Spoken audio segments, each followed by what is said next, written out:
so many puns he could fill a pun basket. Give it up for Dan Hool. Yeah. Pun basket. Pun basket. A lot of fun baskets.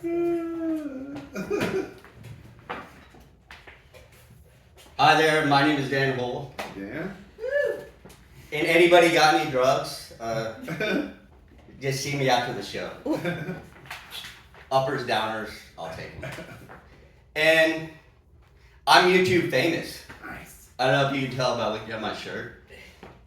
It's the type of fame where I have to send you a link or turn myself into a walking billboard.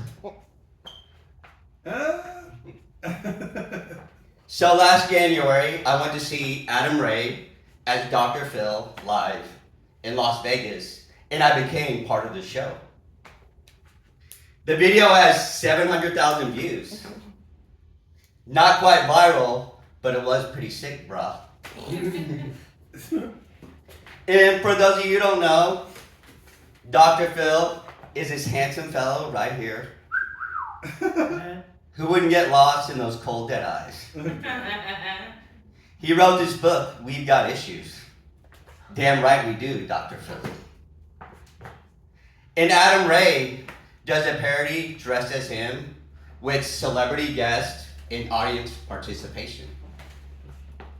And fun fact about me, I love to cosplay as famous bald men.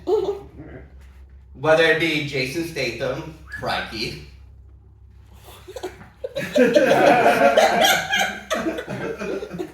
Vin Diesel, family, and my personal favorite, Mr. Clean.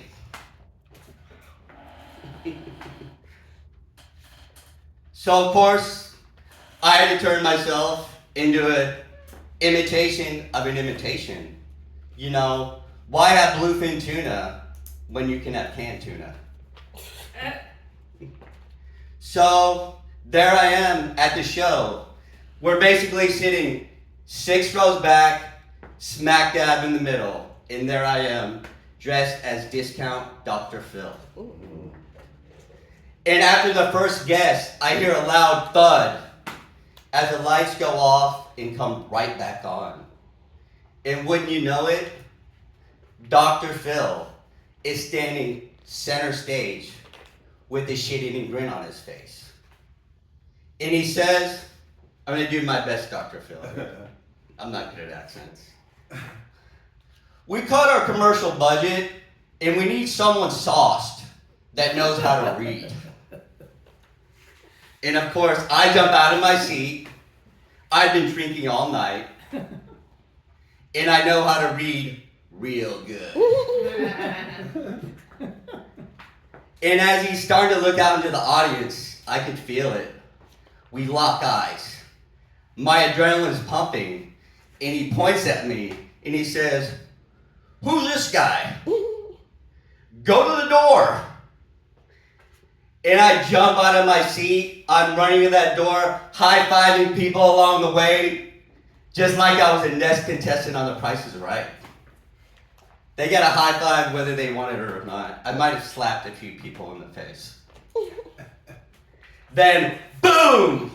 I karate kicked my way on the stage. Like this. Again. And into immortality in my head. And I had a twirl and a shrug.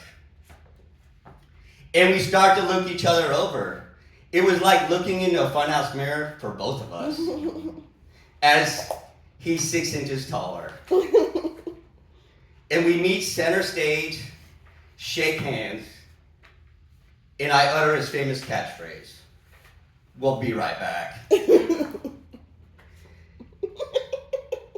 And the audience goes nuts. Or at least that's what I thought.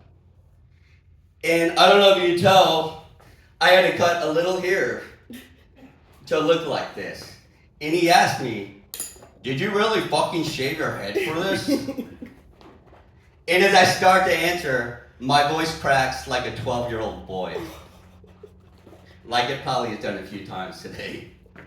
And without missing a beat, he says, did you just go through puberty? I laugh it off. Next question.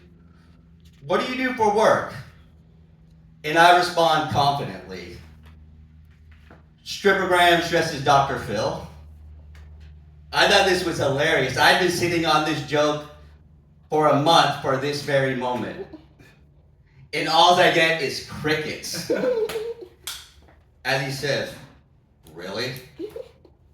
And I'm like, it sounded a lot funnier in my head. And he's like, yeah, it fucking was. And after that, it's time to do what I came up here for. The ad read. He hands me the mic while he holds the script. And these are his words, not mine. It begins. Every year, 10,000 people come to Vegas hoping to change their luck. They're called losers. And it continues on like this, playfully shitting on Vegas. And as it ends, I put my arm around him as I say, that's Vegas, baby. I love Jews. I have herpes. 9/11 was an inside job. With the last two being things I look for in a Tinder date. You'd be surprised. The dating pool for women into conspiracy theories with herpes is much bigger than you think. And I thought I nailed it as he called me his son, even though I'm 6 years older than him. I'd never been so proud.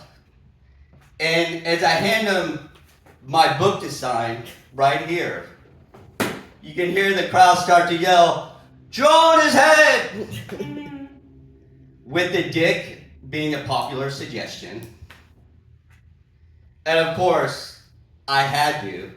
So I get down on one knee, I present this chrome dome right here, and he starts to draw on my head.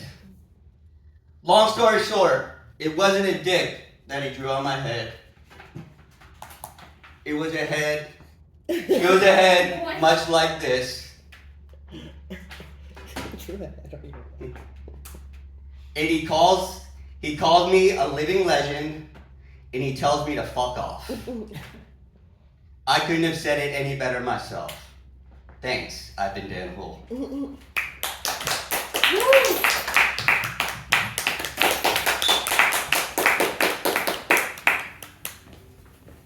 All right, put up for Dan, the discount Dr. Phil.